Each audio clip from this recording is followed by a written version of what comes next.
मैं गिरीश गौड़ जीजी जीवन परिवर्तन चैनल में आपका स्वागत है। आप देख रहे हैं जीजी जीवन परिवर्तन चैनल। आप मेरे चैनल को पुनः वही आग्रह करता हूं कि लाइक और सब्सक्राइब करें, और ताकि हमारा मनोबल बढ़ता रहे और हम आप लोगों तक जो भी हुनर है आप तो लोगों तक पहुंचाते रहें और हमारे देश की सेवा करते रहें। यही मेरा मकसद है। अब मैं एक नए टॉपिक के साथ आपके सामने हाजिर होता हूं। आज जो बहुत सुनहरा बहुत बढ़िया टॉपिक है, जो हमारे देश में जन जन को ज़रूरत है। टॉपिक ये है, बच्चों को कैसी परवरिश दें, कैसा संस्कार दें जिससे उनकी तो जिंदगी अच्छी हो, लेकिन हमारा बुढ़ापा भी अच्छा से गुजरे। उनका जीवन तो अच्छा हो और हमारा बुढ़ापा अच्छा से गुजरे। हमें आज इन शब्दों पे चर्चा करना है और इसके बारे में हम आपको जानकारी देना चाहते हैं। हम आपको बताना चाहते हैं, एक एग्जाम्पल है। एक कुम्हार था, मट्टी का बर्तन बना रहा था। एक कुम्हार था, मट्टी का बर्तन बना रहा था। तो उसने एक खूबसूरत चिलम बनाई, खूबसूरत बढ़िया राउंड में खूबसूरत चिलम बनाई। और चिलम बनाने के बाद निकाल करके बाजू में रख दिया। रखने के बाद 2 मिनट तक उसके मन में एक कैसे विचार आए मालूम नहीं, लेकिन उसने क्या किया, उस चिलम को उठाया और उस मट्टी को ऐसा मोड़ दिया। और मोड़ने के बाद मट्टी को अच्छा से करके फिर चाक पे रख दिया और खूबसूरत सुराही बनाना चालू किया उसने। और सुराही थोड़े ही समय में खूबसूरत सुराही बनकर के तैयार हो गई। और सुराही रेडी होने के बाद जब उस चौक से निकाल करके कुम्हार ने वहाँ रख दिया सूखने के लिए, तो वहाँ बैठा एक व्यक्ति उस कुम्हार से प्रश्न करता है, क्या करता है कि हे कुम्हार, तुमने खूबसूरत चिलम बनाई थी, लेकिन उसको मोड़ क्यों दिया, मैं जानना चाहता हूँ। और उसके बाद उस मट्टी को मोड़कर आपने सुराही बना दी, इसका कारण क्या है? कुम्हार बड़ी खूबसूरती से आप जवाब देता है, बहुत खूबसूरत जवाब रहता है। वो एक शब्द कहता है कि सुनो मेरे मित्र, मैंने चिलम तो खूबसूरत बनाई थी, लेकिन वो खुद भी जलती थी और दूसरे को भी जलाती थी। यानी उस चिलम पे तंबाकू रख के जब आग रखते हैं और जब उसे पीते हैं तो वो चिलम भी गर्म हो जाती, जलती है, और पीने वाला भी अंदर से जलता है। तो मैंने ये दिमाग में मेरे आया कि खुद भी जलेगी और दूसरे को जलाएगी, इसने उसको मैंने मोड़ दिया और सुराही बनाकर रख दिया कि जब इसमें पानी भरा जाएगा तो जो इस पानी को पिएगा वो भी ठंडा रहेगा, और जो सुराही में पानी रखा जाएगा वो भी ठंडी रहेगी, यानी खुद भी ठंडी रहेगी, दूसरे को ठंडा करेगी। बड़ी खूबसूरत जवाब दिया। इसी के साथ हम अपने बच्चों की परवरिश की शुरुआत, बच्चे भी हमारे कच्चे मट्टी के समान हैं, हम उन्हें जैसी परवरिश देंगे वैसा वो होगा। तो हमें हर छोटी छोटी बातों पे ध्यान देना है कि जब बच्चों को हम हफ्ते में कहीं ना कहीं सत्संग में ले जाना है, मूवी देखने से बेहतर है कहीं सत्संग में ले जाएं, किसी साधु संत के चरणों में ले जाएं, कहीं किसी समागम में ले जाएं, कहीं अच्छे विचार हो रहे हैं वहाँ ले जाएं, कहीं अच्छी मूवी पारिवारिक मूवी लगी है वो दिखाएं। क्योंकि आपने देखा है कि 3 घंटे किसी किताब को अगर पढ़ी जाए और पढ़ने के बाद पूछा जाए कि 3 घंटे में जो पढ़ा है उसका कितना % आपकी माइंड में है, कितना आप बता सकते हैं, तो 10% से ज़्यादा नहीं होगा। लेकिन 3 घंटे जो मूवी देखा है, 3 घंटे जो पिक्चर देखा है, उस पिक्चर की हर गाना, हर सीन, हर एक्टिविटी आप कभी पूछो बरसों वर्ष याद रहता है वो 3 घंटे की स्टोरी। तो वैसा ही हमारे बच्चों को परवरिश करना। हमें उस सदस्य के घर हफ्ते 15 दिन में मिलने जाना है जिनका परिवार, अगर 4 बच्चे हैं, 4 फैमिली है, इकट्ठा खाना पक रहा है, तो वहाँ पर जाके दिखाना चाहिए, वहाँ पर बैठना चाहिए और उनसे ये सवाल भी करना चाहिए कि आपके घर में कैसे एकता बना के रखे हैं और किस तरह से, क्योंकि वो जो बोलेगा वो हमारे साथ, मैं तो सुन रहा हूँ लेकिन हमारे बच्चे भी सुन रहे हैं, तो उन्हें ये समझ में आएगा कि मुझे एकता कैसे बनानी। ये परिवार है, पोता पोती, दादा दादी, मम्मी पापा, परदादा परदादी, इतना बड़ा परिवार एक साथ बैठ के नाश्ता कर रहे हैं, क्या खूबसूरत सीन है, क्या खूबसूरत घर है। ये चीज़ उनके माइंड में आना चाहिए।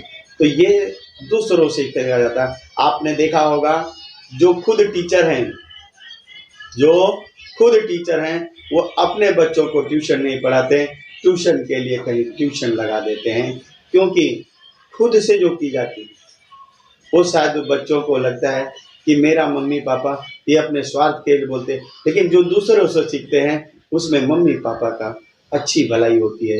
अभी हम कहीं निकले, घूमने के लिए निकले, देख रहे हैं कि सामने वाला वर्कर पसीना से व्यस्त है और सीमेंट की बोरी ढो रहा है और पसीने से जा रहा है, गाड़ी में लाद रहा है, उतार रहा है, इस तरह का सिचुएशन में पल्लेदारी कर रहा है। तो हमें बताना चाहिए, देखो बेटा, आप एजुकेशन नहीं करोगे तो इस गरीब, इस परेशान, इस धूप में जो ये बोरा ढो रहे हैं, ये काम करके अपना पेट भरना होगा।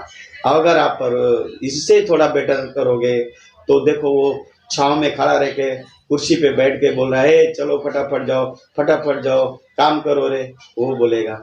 और उसके पहले जो यहाँ दिखाई नहीं दे रहा वो एसी में बैठा होगा और वहाँ से फ़ोन पे बोलता होगा ये काम करो, वो और अच्छा है, एजुकेटर, अच्छा पढ़ाई किया है और उससे भी ज़्यादा नॉलेज ज्ञानवान है, जो कि महीनों में 2 महीने में एक बार मिलता है, सिर्फ वो एसी में बैठे वाले से जानकारी लेके चले जाता है। यानी उसका भी जीवन सुखमय गुजरता है और उसके परिवार का भी सुखमय जीवन में गुजरता है। तो हमें इस तरह का ज्ञान, इस तरह का नॉलेज, इस तरह के संस्कार अपने बच्चों में भरना चाहिए। ऐसे परिवार से घर में लोग क्या करते हैं, घर में ताने महने, जेठाई जेठानी की जो लड़ाई होती है, घर में बंटवारा होता है, ऐसे बहुत सारे सीरियल बनाए गए हैं जो टीवी में आते रहते हैं और घर की महिलाएं वही देख करके कभी सास से जमता नहीं, कभी ननद से जमता नहीं, अखंडता का परिणाम शुरू हो जाता है।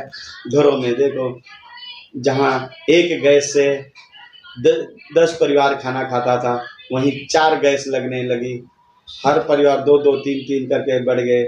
जहाँ एक बाटला चलता था, वहाँ 4 बाटला जलने लगा, 4 स्टोव हो गया, 4 भगोने हो गए, 4 कमरे में खाना बनने लगे। ये सिचुएशन हो गया। जगह तो वही है, घर भी वही है। आपने देखा, मैं एक एग्जाम्पल के तौर पे बताना चाहूँगा, लोग कहते हैं हार लेके आना, किसी का वेलकम करना हो तो हार चाहिए, किसी को बहुत ज़्यादा बड़ा हार देना है तो सोने का देते हैं, मोती का देते हैं, हीरे का देते हैं, मोतियों का हार देते हैं, फूलों का हार है।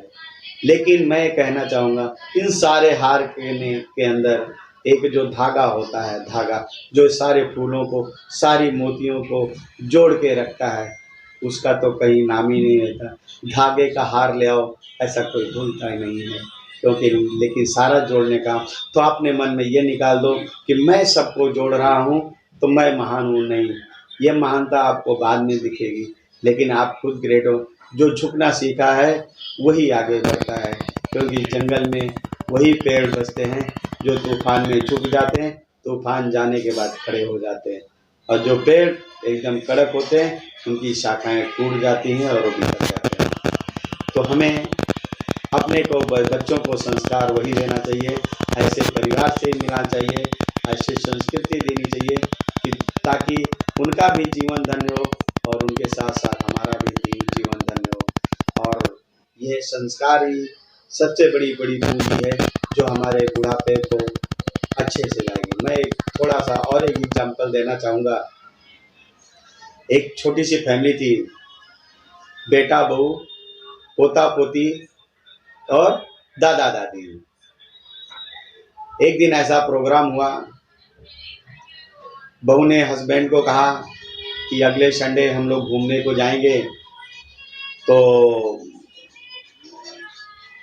ये नज़दीक में मंदिर है, संडे के दिन वहाँ भंडारा है, मम्मी पापा को बोलो वहाँ जाके खाना खा लेंगी, हम लोग बाहर पिकनिक करेंगे, बाहर खाना खाएंगे। हस्बैंड ने बोला एज यू लाइक, ठीक है कोई बात नहीं। आ गया संडे, तैयारी हो गई। अब वहाँ जाने से पहले बहू सास को, ससुर जी को बोलती है कि मम्मी पापा आज घर में कोई नाश्ता नहीं बनने वाला है, यहाँ कुछ ही दूरी में जो मंदिर है वहाँ भंडारा है, आप जा कर के उस भंडारे में नाश्ता पानी भोजन कर लीजिएगा, और हम लोग अभी बाहर निकलने वाले हैं, प्लीज़ आपसे रिक्वेस्ट है कि आप लोग आज एडजस्टमेंट ऐसा कर लीजिएगा। अब उनके 5-6 साल के पोता पोती जो थे वो इन बातों को सुन रहे थे, मेरी मम्मी मेरे दादा दादी को क्या बोल रही हैं। बोलने के बाद दादा दादी को घर से निकलते हैं, जाने लगते हैं, उस मंदिर की तरफ जाते हैं। इसके बाद ये मियाँ बीबी और दोनों बच्चे आकर के कार में बैठते हैं। कार को ड्राइव करके जब चलना चालू होता है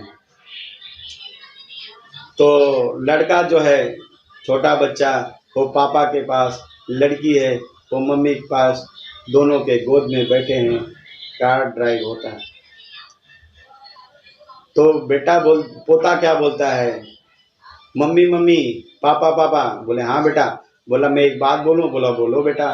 बोला जब मैं बड़ा हो जाऊंगा आपके जैसा बिजनेस करूंगा, अच्छा पैसा कमाऊंगा, तो मैं अपने घर के बाजू में एक मंदिर बनाऊंगा। बोले वो क्यों बेटा? बोला देखो आज हम लोग घूमने जा रहे हैं तो दादा दादी को काफ़ी दूर मंदिर में खाना खाने जाना पड़ रहा है, वहाँ भंडारा है, तो मैं मंदिर नज़दीक बनाऊंगा, क्योंकि हम लोग जब घूमने जाएंगे तो आपको ज़्यादा ना चलना पड़े, और नज़दीक वाले मंदिर में आप जाके भंडारे के दिन खाना पी लेना उधर, ताकि आपको ज़्यादा ना चलना पड़े। अभी उस पोता पोती की बात जो है उसके मम्मी पापा को शौक के जैसा लगा, और उसने ड्राइवर को बोला गाड़ी रुका दो। गाड़ी रुकाया, बोला यू टर्न मारो। यू टर्न मारा और वहाँ ले गया जहाँ दादा दादी उस मंदिर के पास जा रहे थे। गाड़ी को वहाँ रुकाया और बोला हमसे बहुत बड़ी भूल हो गई। दोनों ने क्षमा मांगा और दादा दादी को भी उस गाड़ी में बिठाया और खुद एक गाड़ी में आगे बैठ के बच्चों का मतलब एडजस्ट करके 4 फैमिली, अक्सर छोटी भी गाड़ियों में 4 लोग बैठते हैं, और ड्राइवर को बोला कि आप जो है घर चले जाइए, आपकी छुट्टी हो गई, अब मैं खुद ड्राइव करके, बेटा ड्राइवर की सीट पर बैठ के ड्राइव करने लगा और पापा को अपने बाजू में बैठाया और सास बहू को पीछे बिठा दिया।